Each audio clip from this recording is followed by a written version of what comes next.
Good morning guys. Magpapalit po tayo ngayon ng mga punda sa ating aero. A few moments later. So ayan guys, magpapalit po tayo ng punda ngayon at saka cover ng ating kutson dito sa aero.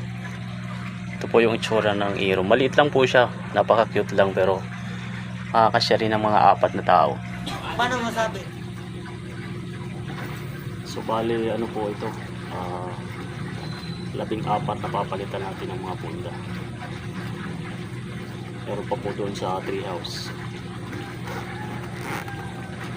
So bali ito ano lang to, 8. Yung pang-anim na.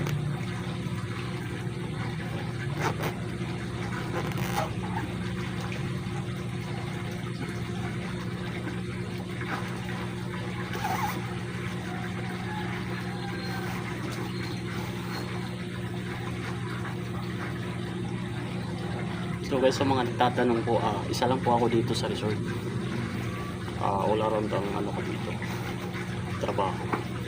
So bali ako po ang gumagawa. Kaya naman po.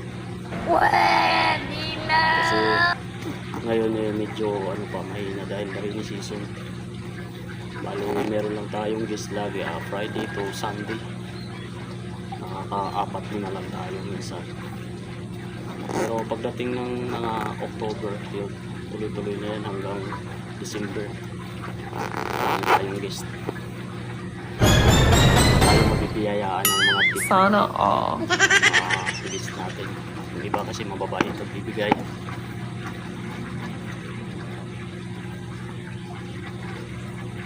Meron naman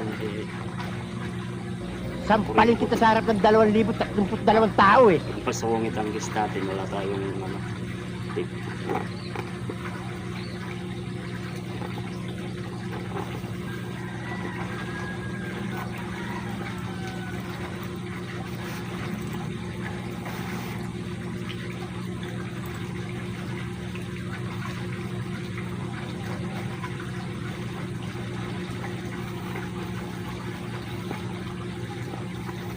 Trabaho ng babae, tinatrabaho natin.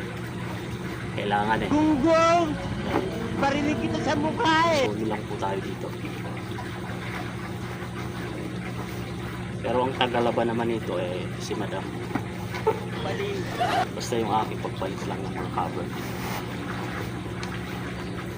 Tapos kapag nalabahan na, dinadala ko po doon sa kanilang bahay. Malapit lang po ang bahay nila dito. Pero dito sa resort ako lang po mag-isa. Meron akong tulugan doon sa may parking area.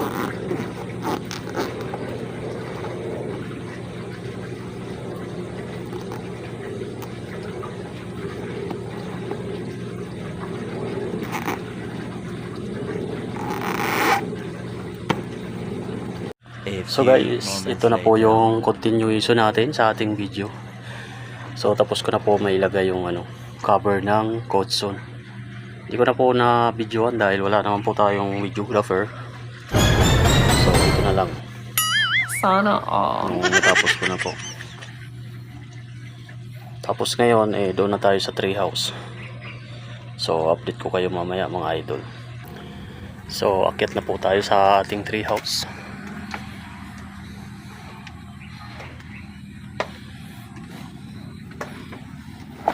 So ganito pa ang itsura niyan.